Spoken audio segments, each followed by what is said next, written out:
Magandang araw, narito na ang headlines dito sa Philippine News Agency. Binigyang din ni Pangulong Ferdinand R. Marcos Jr. nitong Miyerkules ang kahalagahan ng pagtatayo ng mga infrastruktura para sa pagsusulong ng pagbabago upang suportahan ang pag-usad ng bansa tungo sa paggamit ng renewable energy. Ayon sa Pangulo, mabagal ang pag-usad ng bansa tungo sa paggamit ng renewable energy lalo't hindi ganon kadali ang pagsasagawa ng transformasyon kaugnay nito. Isinusulong ng Administrasyong Marcos ang paggamit ng renewable energy upang maibsan ang epekto ng climate change sa Pilipinas. Sa kanyang mensahe sa mga miyembro ng United States Association of Southeast Asian Nations Business Council kahapon, sinabi ng Pangulo na magtatayo ng mas maraming infrastruktura ang pamahalaan para sa paglipat ng bansa sa paggamit ng malinis at renewable na enerhiya. Sa ilalim ng Renewable Energy Plan ng Pilipinas, target ng bansa na maitaas sa 35% ang bahagi ng renewable energy sa kabuuang power mix pagdating ng 2030.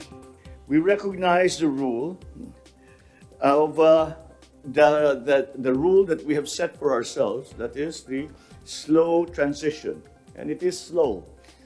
We all had great hopes that the transition to renewables would be easy or simple.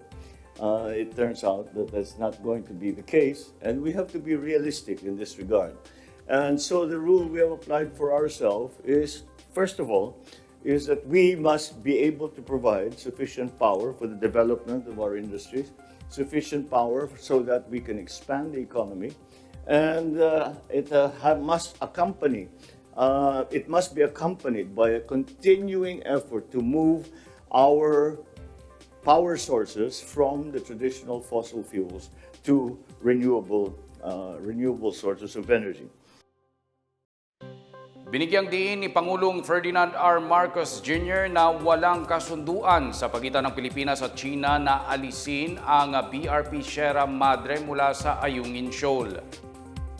Ito ang naging tugon ng Pangulo sa sinabi ng China na paulit-ulit umanong nangako ang Pilipinas na aalisin ang BRP Sierra Madre mula sa Ayungin Shoal. Ang Ayungin Shoal ay isang bahagi ng Kalayaan Island Group na nasa loob ng 200 nautical miles malapit sa Palawan. Tinatigan din ito ni National Security Council Assistant Director General Jonathan Malaya. Anya, inilagay ang BRP Sierra Madre sa Ayungin Shoal noong 1999 upang ipakita sa China na ang Pilipinas ay may kontrol dito.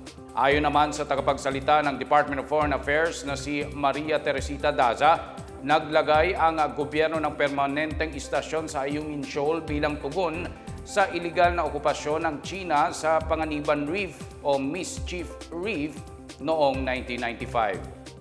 I'm not aware of any agreement that the Philippines should remove from its own territory its own ship, the BSP Sierra Madre, from the Ayungin Shoal.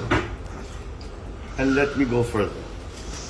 If there does exist such an agreement, I rescind that agreement as of now. Tiwala ang Bangko Sentral ng Pilipinas na maabot ng bansa ang target nitong inflation rate sa taong 2024. Ayon kay Bangko Sentral Deputy Governor Francisco Daquila Jr., sa kabila ng patuloy na pagtaas ng presyo ng krudo sa pandaigdigang merkado ay nananatili pa rin ang margin sa langis. Sa simulation ng BSP, nasa $100 kada bariles ang threshold bago makaapekto ang halaga ng krudo sa presyo ng bilihin sa bansa. Sa ngayon ay nasa $80 per barrel range pa lamang anya ang bansa. Nasa $86.17 kada bariles ngayon ang Brent crude, habang $82.92 kada bariles ang West Texas Intermediate. Matatanda ang pumalo sa record high na 8.7% ang inflation ng bansa noong Enero ng taong ito. Bumaba ito sa 4.7% noong Hulyo habang pumalo sa 6.8% ang 7-month average ng bansa. Sa kabila ng pagtaas ng presyo ng krudo, naniniwala si Daquila na babalik sa target ang inflation rate sa huling quarter ng taon. Target ng gobyerno na paabuti ng inflation o bilis ng paggalaw ng presyo ng bilihin sa 2 hanggang 4% sa 2024. Isinusulong ng gobyerno ang pagtatayo ng 76 na proyekto o nasa 2.4 bilyong pisong halaga ng infrastruktura sa Mindanao para palakasin ang ekonomiya sa rehiyon. Sa isinagawang Philippine Economic Briefing sa Davao City noong Miyerkules, sinabi ni Finance Secretary Benjamin Jokno na kabilang sa mga proyektong ito ay naglalayong mabawasan ang pagsisikip ng trapiko at mapabuti ang connectivity sa Mindanao. Halimbawa nito ang Davao Public Transportation Modernization Project, Mindanao Railway Project, Davao City Expressway, Samal Island Davao City Connector Bridge at Panguil Bay Bridge. Ayon kay Information and Communications Technology Secretary Ivan John Uy, nakapagtayo na sila ng mahigit 1,500 libreng Wi-Fi sites at mahigit 1,000 pang digital transformation centers sa mga barangay.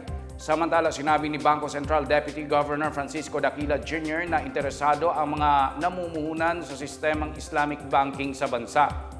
Ayon kay NEDA Undersecretary Joseph Capuno, layunin ng gobyernong maghikayat ng mamumuhunan sa rehiyon sa pamamagitan ng pinalakas na physical at digital infrastructure.